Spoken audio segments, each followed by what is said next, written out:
એક વખત એક ધનિક વેપારી પોતાના દીકરાને લઈને ગામડાની સફરે ગયો. વેપારી પોતાના દીકરાને બતાવવા માંગતો હતો કે દુનિયામાં કેટલા ગરીબ લોકો રહે છે, જેથી તેનો દીકરો પોતાની સંપત્તિનું મૂલ્ય સમજી શકે. તેઓ એક ગરીબ ખેડૂતના ઘરે રોકાયા. ખેડૂતનું ઘર ખૂબ નાનું હતું, સાદું ભોજન, માટીનો આંગણો અને સામાન્ય જીવન. છતાં આખો પરિવાર હસતો અને વાતો કરતો અને હંમેશા ખુશ રહેતો. રાત્રે બધા ભેગા થઈને ભજન ગાતા અને આકાશમાં ચમકતા તારાઓ નિહાળતા.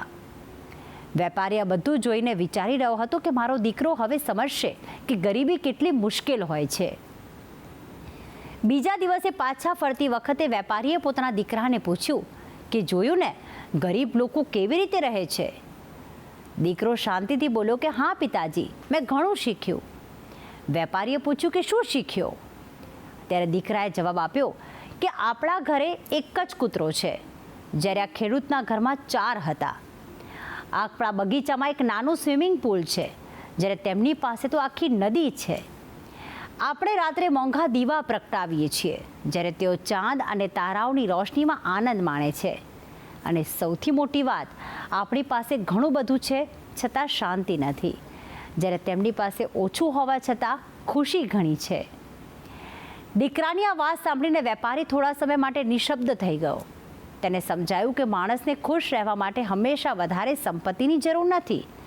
ઘણી વખત ઓછામાં સંતોષ માનનારા માણસ જ સૌથી વધુ સુખી હોય છે.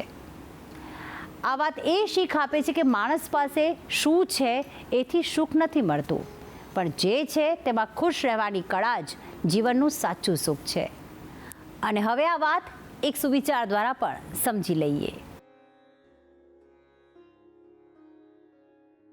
આજનો સુવિચાર: ઓછામાં આનંદ માણવાની કળા જ જીવનનું સાચું વૈભવ છે, કારણ કે સાચું સુખ સંપત્તિમાં નહીં પરંતુ સંતોષમાં વસેલું છે.